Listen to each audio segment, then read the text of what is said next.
Hey, what's going on, everybody? This is the Kurt Maggs radio show. What's poppin'? We're in the building, bringing you another quick episode. First, I would like to thank everyone who's been listening, show my appreciation. My numbers have went up drastically. I'm not sure why, because I don't do much promotion. I have a target audience, and it's usually to help other people and to give some advice on how to start podcasting, engineering and things like that. Things that are geared towards the things that I enjoy.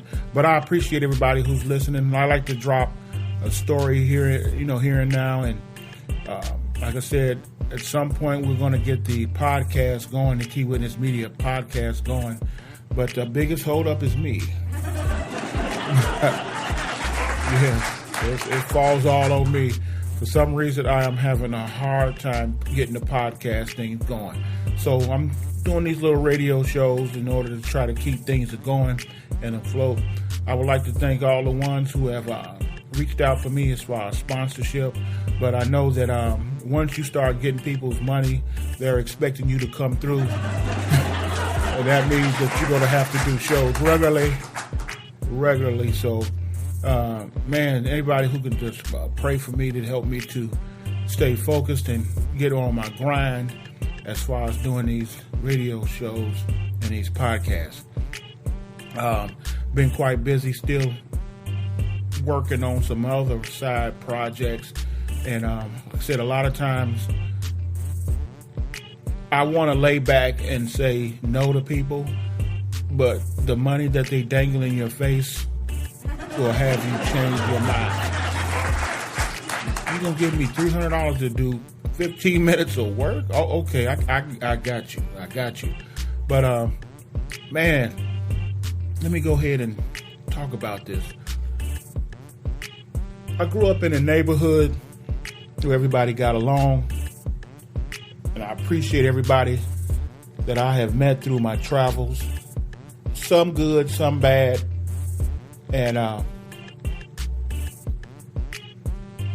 me and a couple of my buddies was talking about some stories and things that we can remember and reflect about. So one of the guys brought up a guy named Glenn that was from the neighborhood. And Glenn was a good guy.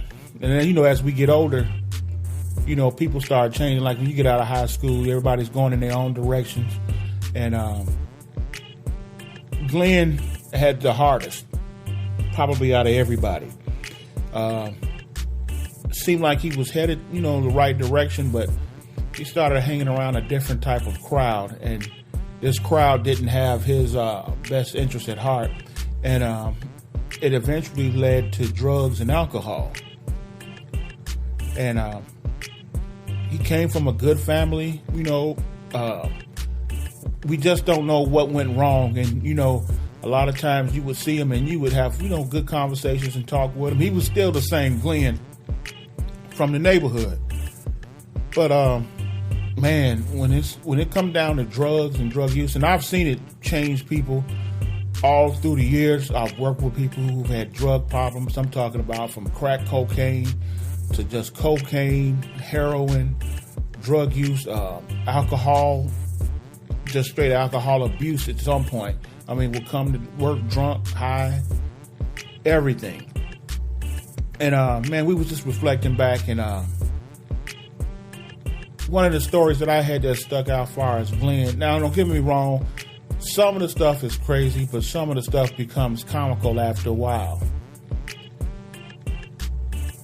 And Glenn, at one point, I can recall looking out the window and watching him walk down the street. And he's kind of stumbling around. I'm like, okay, let me watch him and make sure he gets to the house and nobody messes with him, whatever.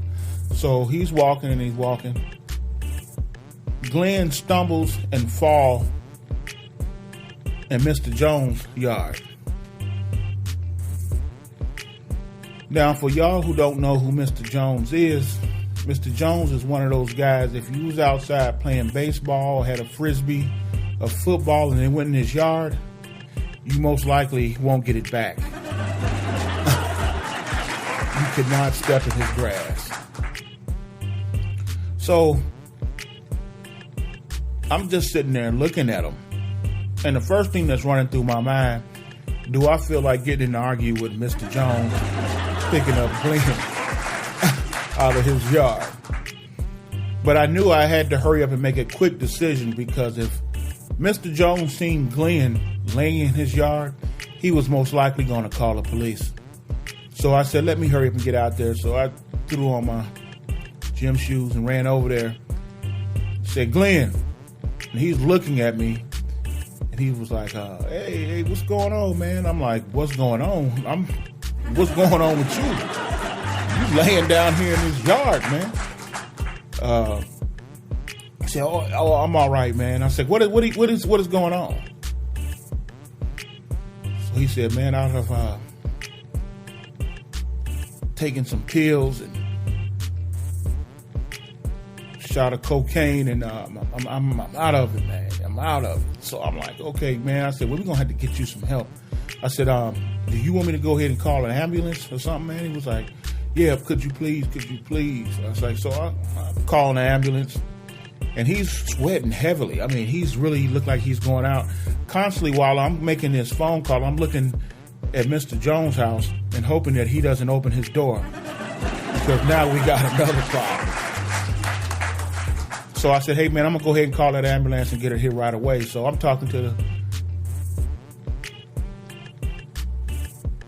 ambulance and trying to get a hold of the operator. She's telling me that, she said, well, what's the problem? I said, I got somebody that's down. They've taken some drugs and cocaine, so it may look like it's an overdose. I was like, I don't know what's going on. He's still talking.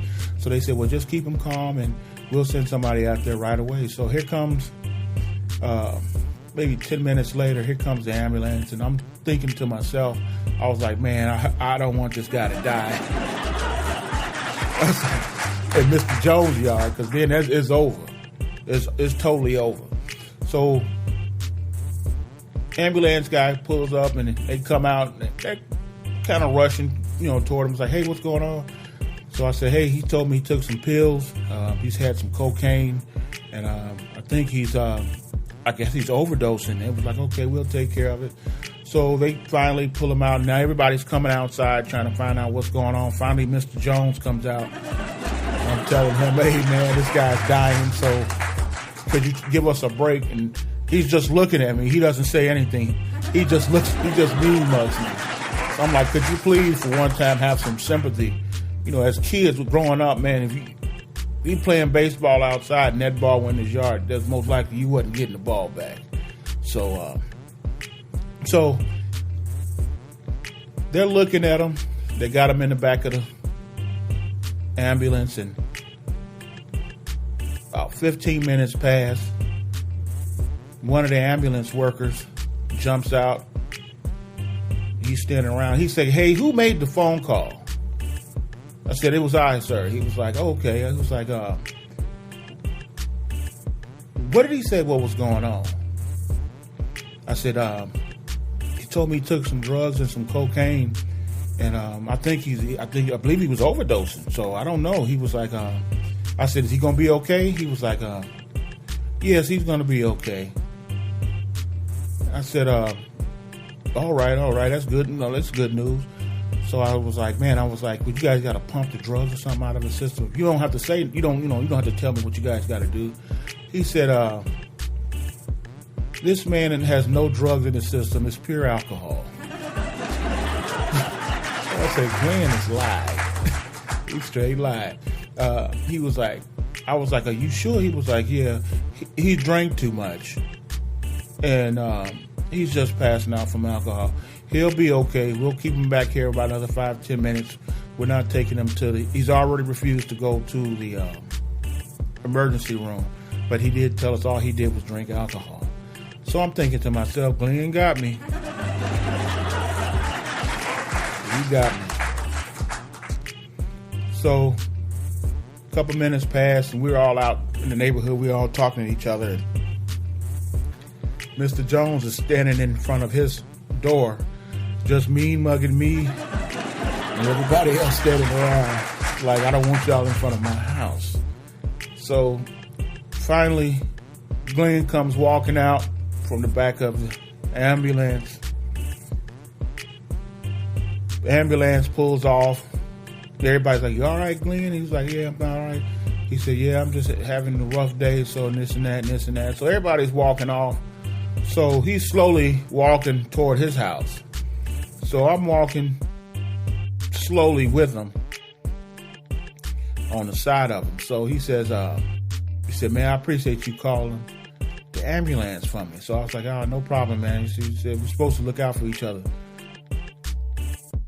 So I said, hey, Glenn, I said, could you ask her one question for me? He said, yeah, man, what is it? What is it? I said, did you pop pills and any cocaine in your system at all? Because that's what you told me originally while you was on there laying in that yard. So he looks back up at me. He said, oh, man, I was just kidding. I don't take no cocaine. I don't pop no pills. So I was like, hey, man, next time I see you falling out and you land in Mr. Jones' yard again, I'm going to let him have you. That's probably worse than the police coming to get you. He said, man, don't do that. I said, man, next time you do that, I'm going to have to let Mr. Jones get you. He said, hey, man, I'm sorry.